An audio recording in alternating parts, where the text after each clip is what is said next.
And then if you didn't get it yet, they go to Federalist 51.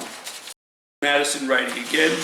Madison wrote most of the Federalist Papers. Hamilton wrote the second highest number, and then John Jay, who went on to later become the first Chief Justice of the Supreme Court. So what's the strategy? He says, ambition must be made to counteract ambition. Now by ambition he means selfishness, factionalism. By centralizing the country, you throw the interest of the farmers, to use our example, Massachusetts, against the interest of the small farmers of South Carolina, and their power dissipates as a result by setting up a system in which ambition counters ambition. Now, what group in Massachusetts has the identical interests of what group in South Carolina? The bankers. How do you like that? So there you are. Ambition must be made to counter ambition.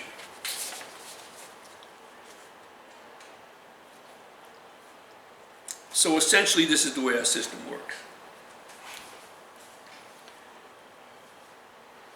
For thousands of years before 1788, when the Constitution was accepted by the required 9 out of the 13 states, the greatest danger to a country was always identified in the exact same way. The greatest danger was selfishness, or what they're calling factionalism. In other words, groups were more interested in their own interests rather than in the public interest. Well, they weren't interested in what was good for the community, they were interested in what was good for themselves. And so you had these famous philosophers and theologians castigating the public, don't be selfish anymore. Look upon the good of the whole rather than your own good. Including people like Moses and Christ, etc. How did it work?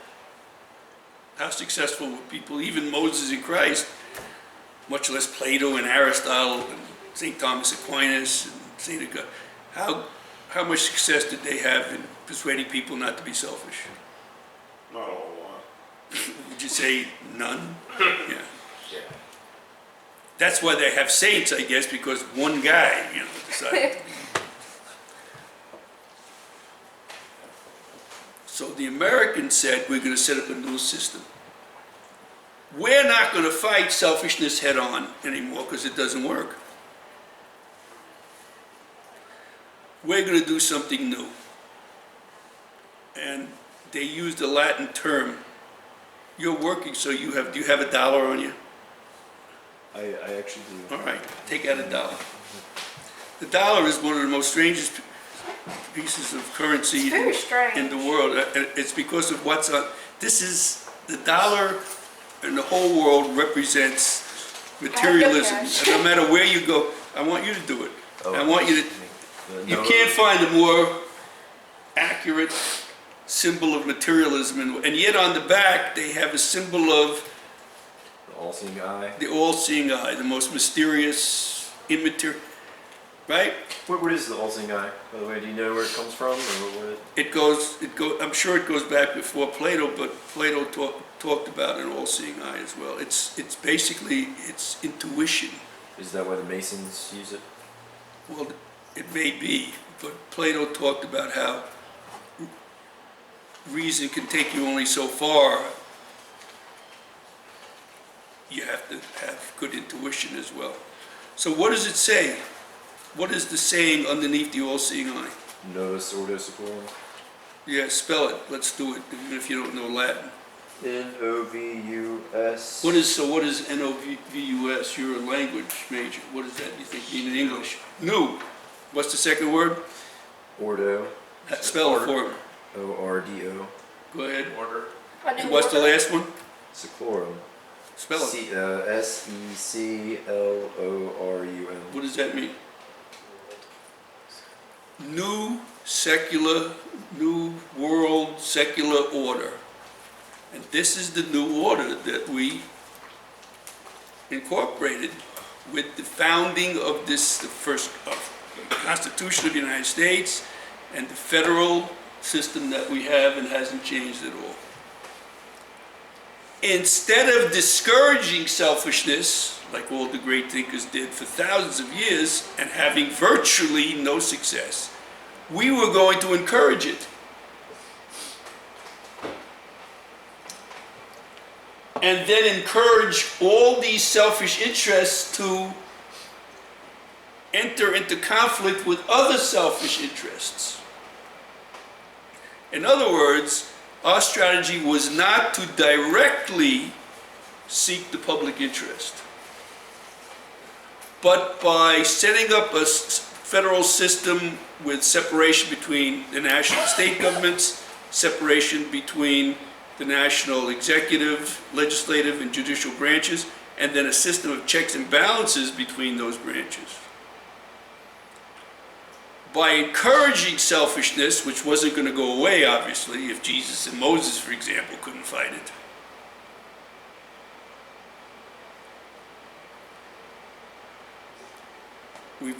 Your God led you out of slavery. Now, just give me a week or so. I'm going to go up Mount Sinai. He's going to give me some commandments, and that follow God's commandments to love thy neighbor as thyself, and then we'll move to the promised land, right? So he's away for a while, and what happens next? I start dancing around a golden idol. So, so we're not going to go for the public interest. We're not going to go for cooperation. We're not going to go for love directly. We're going to encourage selfishness, set up a structure, a political structure, which forces these selfish groups, these factions, to fight one another. And then somehow through this structure, and it really is magic, you see it right there. There's the mystical pyramid. Hocus pocus. I have nothing up my sleeves, right? Through this system, selfishness will magically create cooperation. What does the phrase have to do with that? I might have It's missed a it. new world order, meaning it never happened before. They've been fighting selfishness head on. We're going to do it in a roundabout way by setting up this political system, which, look, I'll give you an example. We give the president certain powers. We give the Congress certain powers. We give the judiciary certain powers. Basically, what we're saying to them is you have to fight each other in order to get a law passed. You understand? Yeah. We give certain powers to the national government and the states. And essentially we say you have to coexist and fight each other, and somehow things will work out. Do you understand? That's our federal system. That's our Constitution of 1788. And there's no secret to it. I read you, they were very honest about it. But it really is magic to think that selfishness can automatically turn into cooperation. Were any of those three influenced by Aristotle heavily? No, because Aristotle, all the classics were trying to fight selfishness head on. Not at all. Right. Who were the people that influenced them? They claimed it was Locke, That's but what they I'm went beyond Locke. And Montesquieu. There was a guy. And Montesquieu was the famous separation of powers guy. There was a guy who came to the South recently. I know, and that's why I'm commenting. That's why I wanted to make it a... You couldn't get farther from Aristotle than... Well, he was talking more Did about you John. go? John, I did. Yeah. I did. I don't have the paper with me. Yeah. but Was I it in kept Vienna, the He lecture? was, he was talking about how John Adams was the main one. He talked about other founding fathers. He talked about Jefferson too. He said Jefferson, even though he kind of like plagiarized from Locke, he said when in Jefferson's own words, when he says, who influenced you, Jefferson says Aristotle, and like later on, Locke's down like 5 or 6 names later, but in John Adams, was profoundly influenced by Aristotle. Well, but they didn't understand Aristotle. Aristotle is trying to fight selfishness head on, just like all of them did. Well, I didn't know if these three were influenced by. They claimed Locke. You said Montesquieu Jefferson as well? didn't write the Federalist Papers, huh? You said Montesquieu as well? Montesquieu was famous because he came up with he called it separation of power. Okay. Yeah. You can say anything you want, but that was the idea. Fight selfishness head on, or find a way to make it unwrap. They're both seeking the same thing, the public interest. Right. The question is how to do it. And that was their strategy. So now you wanted to talk about Tocqueville. So Tocqueville, so this is 1788. In 1831, Tocqueville comes to the United States, a very intelligent guy, a great writer. Comes to the United States, he's also a French patriot. He wants to see how democracy is working. And by the way, it's not really democracy. They were fighting democracy in the Articles of Confederation. It's republicanism is working in the United States so that he can go back to France and learn from American mistakes. So he lands in Boston and he makes a route from Boston. He goes down the East Coast, he goes to New York, Baltimore, Washington, and he comes around. I think he stopped in Mobile, overnight in Mobile. He goes to New Orleans.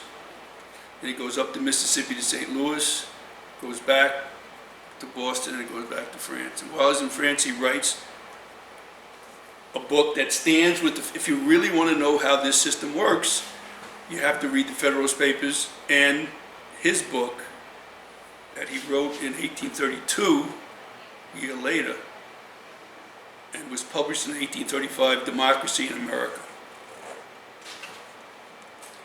And he could see right away, he read the Federalist Papers, and then he went from all the big cities and he watched with a careful eye to see how Americans lived and what their political system was like. That's what Democracy in America is all about. So let's read from Democracy in America. Chapter 8. And here's the title of Chapter 8. How Americans combat individualism, meaning selfishness, by the principle of self-interest rightly understood. Watch this. When the world was managed by a few rich and powerful individuals, these persons loved to entertain a lofty idea of the duties of man. There's your Moses and Jesus and Aristotle and Plato. Trying to fight selfishness head on. Don't do that, it's evil. You understand? They were fond of professing that it is praiseworthy to forget oneself and that good should be done without hope of reward, as it is by the deity himself. And such were the standard opinions of that time in morals. Right? Aristotle, Plato, Jesus, and Moses, etc. But the Americans have come up with a new approach, so let's find out how he says.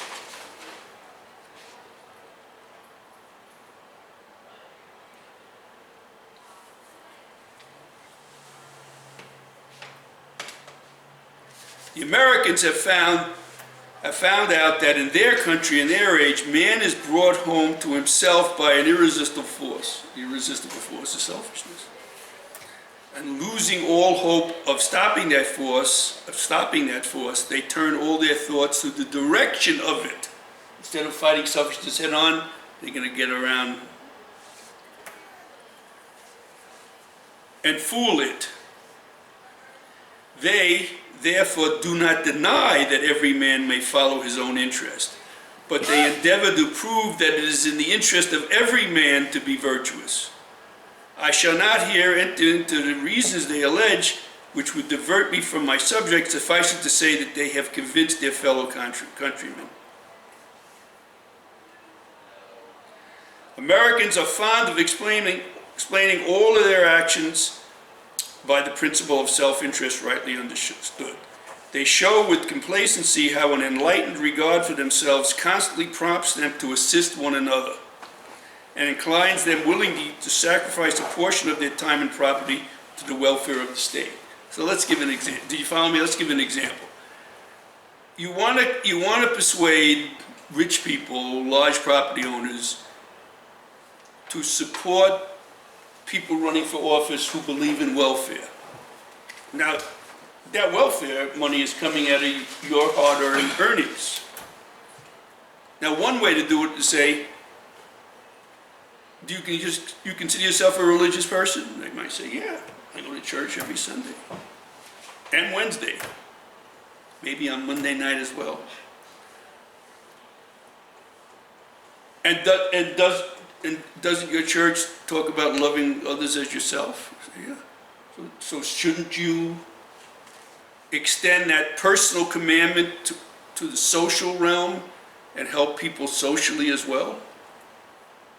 And doesn't that mean that you should voluntarily give your taxes so that welfare programs could be established? And they would say, no.